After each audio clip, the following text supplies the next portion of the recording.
అత్యధిక ఉష్ణోగ్రతలు, చెండ ప్రచండంగా వడగాడ్పులు, గతి తప్పే ఋతుపవనాలు, ముఖం చాటేసే మబ్బులు, చినుకే రాలని కాలాలు, సముద్రం వేడెక్కి భూతలం మీద తాత్కాలికంగా శీతాకాలమే మాయం కావచ్చు. ఇక్కడ చెబుతోందేదో కాలజ్ఞాన పరిజ్ఞానం కాదు, మన దేశ వాతావరణాన్ని సమూలంగా మార్చివేసే ఎల్ నినో వైపరీత్య హెచ్చరికలివి. సూపర్ ఎల్ నినో రూపంలో పర్యావరణ మహోపద్రవం పొంచి ఉందని శాస్త్రవేత్తల అంచనా. ఎల్ నినో ఇదొక స్పానిష్ పదం, వాళ్ళు పెట్టుకున్న ముద్దు పేరది. దీని అర్థం చిన్నపిల్ల అని, చిరుదెబ్బ అని కూడా చెప్పొచ్చు. కానీ ఈ ఎల్ నినో ఒక పెద్ద ఉపద్రవానికి సంకేతం. దక్షిణ అమెరికాలోని పెరు, ఈక్వెడార్ దేశాల మత్స్యకారులు పెట్టిన పేరిది. చల్లని సముద్ర గర్భం వేడెక్కి సముద్ర జీవులకే ముప్పు తెచ్చే వాతావరణ మార్పు పెరు తీరంలో 1877లో విరుచుకుపడి అక్కడి జనజీవితాలనే అల్లకల్లోలం చేసింది.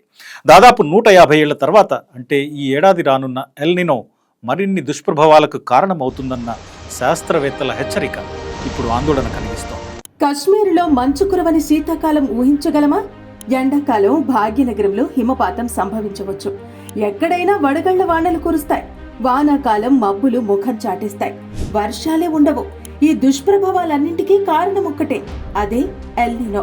పసిఫిక్ మధ్య తూర్పు భాగంలో నీరు అకస్మాత్తుగా వేడెక్కుతుంది. గాలులు, వర్షపాతం శైలి మారుతుంది. పోషకాలున్న చల్లని నీరు వేడెక్కుతుంది. సముద్ర జీవులు నాశనమవుతాయి. ఇవే కాదు, మానవాళి మీదనే తీవ్ర ప్రభావం ఉంటుంది.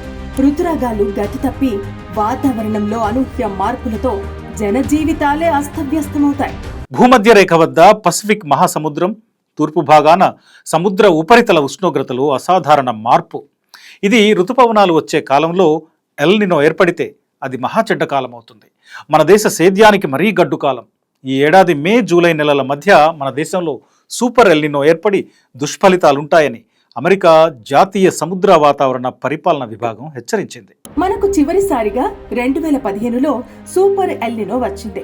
ఇప్పుడు మళ్లీ, అంటే దశాబ్దం తర్వాత అటువంటి ప్రమాదమే పొంచి ఉందని శాస్త్రవేత్తలు హెచ్చరిస్తున్నారు.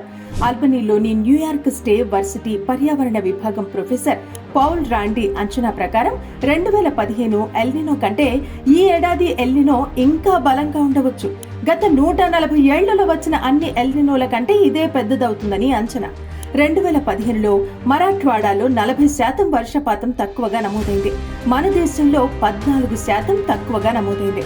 రికార్డు స్థాయిలో వడగాల్పులు వీచాయి. స్వతంత్ర భారత చరిత్రలో ఆ ఏడాది వడగాల్పులతో 2500 మంది చనిపోయారు. భూగోళం వేడెక్కి, సముద్రాలు వేడెక్కి వాతావరణ పరిస్థితినే మార్చివేసే మహోపద్రవం ఎల్ నినో.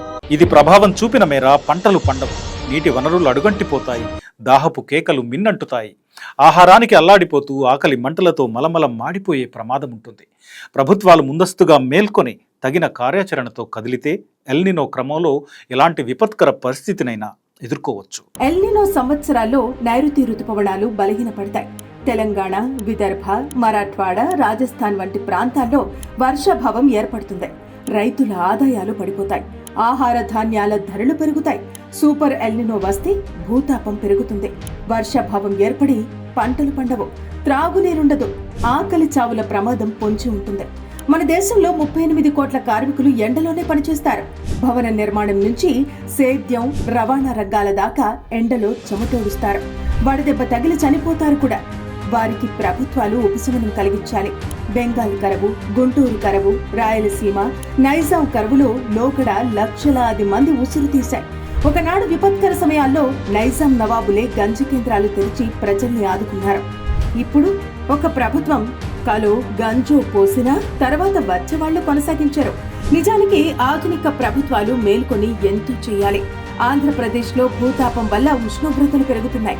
హరిత పర్యావరణంతో 1 డిగ్రీ సెల్సియస్ ఉష్ణోగ్రత తగ్గించగలిగినా పంట దిగుబడి 10% పెరుగుతుందని శాస్త్రవేత్తలు సూచిస్తున్నారు. ఎల్ నినో ప్రభావం వల్ల ఆంధ్రప్రదేశ్, తెలంగాణ రాష్ట్రాల్లో ఋతుపవనాలు బలహీనపడి వర్షపాతం 40 నుండి 50% వరకు తగ్గిపోతుంది. దీనివల్ల కరువు పరిస్థితులు ఏర్పడి వరి, కంది, పత్తి వంటి పంటలు తీవ్రంగా దెబ్బతింటాయి. వేసవిలో ఉష్ణోగ్రతలు 45 డిగ్రీలు దాటి వడగాల్పులు తీవ్రమవుతాయి. బంగాళాఖాతంలో తుఫానులు వస్తే ఫలితాలు తీవ్రంగా ఉంటాయి. మొత్తంగా రైతులు, సామాన్య ప్రజలు ఈ వాతావరణ మార్పుల వల్ల తీవ్రమైన ఇబ్బందులు పడతారు. ప్రకృతి విపత్తులు మనుషుల్ని చంపవు, వాటిని ఎదుర్కోవడంలో మానవ వైఫల్యాలే మరణశాసనం రాస్తాయని ఆర్థిక చరిత్రకారుడు బిఎం భాటియా తన ఫ్యామిన్స్ ఇన్ ఇండియా పుస్తకంలో చెప్పారు. 1877, 1896, 1899లో 3 సార్లు ప్రాణాంతక ఎల్నినో విరుచుకుపడింది.